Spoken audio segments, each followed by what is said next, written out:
to debunk this myth and to change that attitude. And that's reflected in the Financial Action Task Force recommendation on nonprofits, pretty much written by U.S. Treasury in 2002, said charities are particularly vulnerable to terrorist abuse.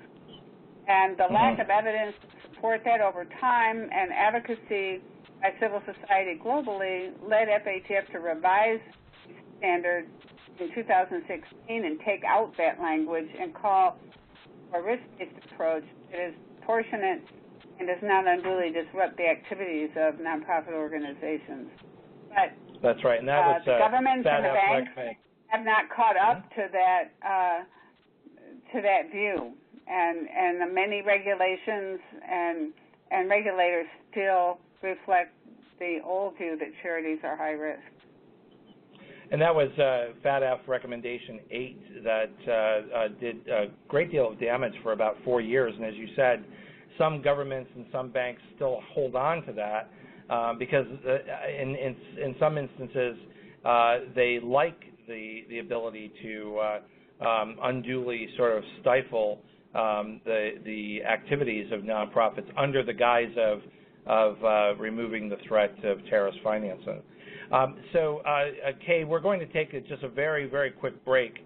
And when we come back, often funders who grant internationally are not only concerned with complying with IRS requirements, but your chapter describes a slew of other laws that affect funders, and I want to talk about that when we come right back after this break. Remember, our podcasts and archives are always available 24 hours a day at capamerica.org. If you're listening today, our phone lines are open. Call in and ask a question by dialing 914-338-0855. Now, back to the Cap America Radio Network and our host, Ted Hart. And we're back here live with Kay Guinan, the director at the Charity and Security Network, and also, very importantly for us, co-author of Chapter 8 of the brand new book, Cross-Border Giving.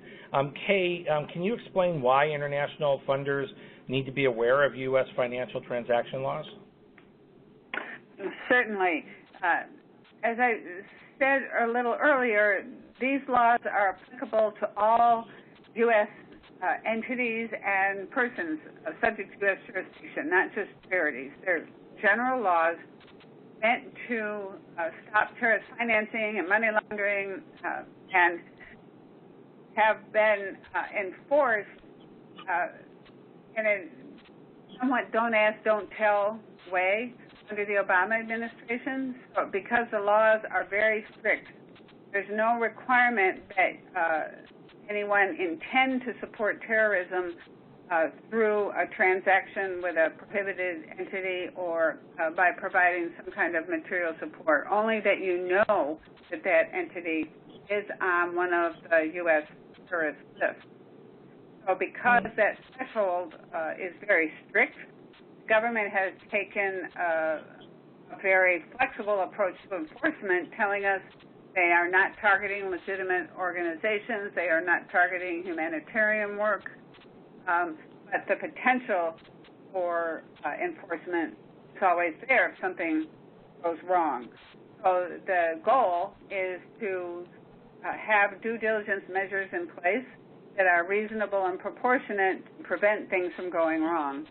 I think, but always with the understanding that in the complex environments in which grantees work, you can't always guarantee that some inadvertent assistance or resource may slip through or a transaction may go through that would be problematic. And I think that zero tolerance approach has been specifically rejected in public statements by the Treasury Department.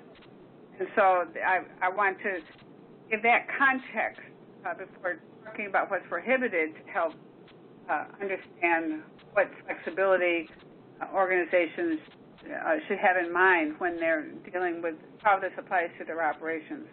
They're basically... And again, that brings us back, I think, to the risk-based approach, right? That, what is proportional and what actions should be taken to attempt to ensure that funds are going to legitimate charitable purposes.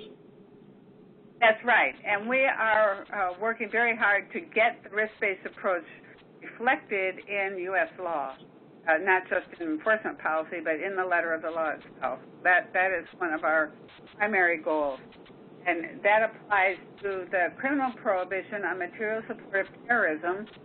As I said, there's no intent standard, and there's no humanitarian exemption.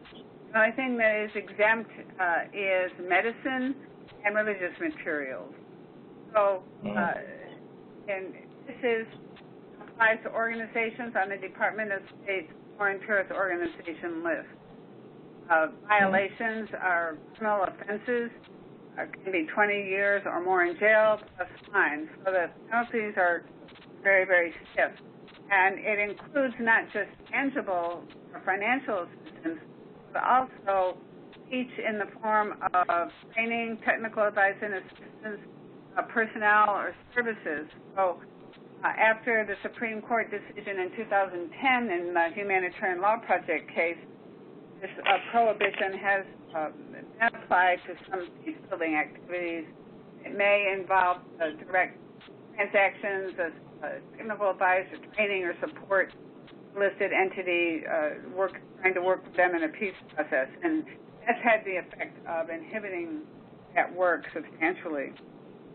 The other area of law is sanctions, and we all see about sanctions in the news, in North Korea, with Syria, places like that.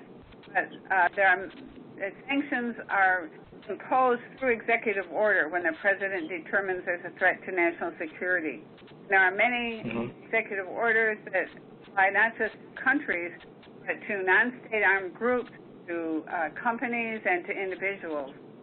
All of these different lists are centralized Treasury on what they call the specially designated national list, which is searchable, and that is the list of entities and people that grant makers want to check to make sure that you're not having transactions with those entities. Right, and you have to have strong enough provisions in place. You cannot sort of hide behind willful blindness on things that you should know or rightfully should have access to. Kay, we've got less than 3 minutes left. I told you this time would go by fast with such an important topic. I want to make sure that our listeners know that they can find your website at CharityandSecurity.org. Kay Granata, thank you for being my guest here today. Before we leave, could you just share with us why you feel that anyone involved in international grant making would want to have and should have a copy of this book? I think it's important to have because of the practical application tips that it involves. It explains why certain measures need to be taken, how the environment works, what the law is, but it also very importantly explains ways that grant makers can operate so that they're not discouraged or dissuaded from doing this work. And would you say maybe what sets this book apart is exactly where your chapter brought us, and that is tying together the legal aspects with policy, but also providing practical ways to be in compliance? Yes, and the most important point is you can be in compliance and you can do this work, and people should not turn away from international programming and grant making out of fear of these laws. Well, thank you, Kay Granata, and Director at the Charity and Security Network, for being our guest here today on the CAF America Radio Network. Thank you for having me. You've been listening to the CAF America Radio Network. Tell all your friends and colleagues to check out our production schedule. Sign up for our free newsletter and download our iPad and iPod-friendly podcasts at CAFAmerica.org. Thanks for listening to the CAF America Radio Network.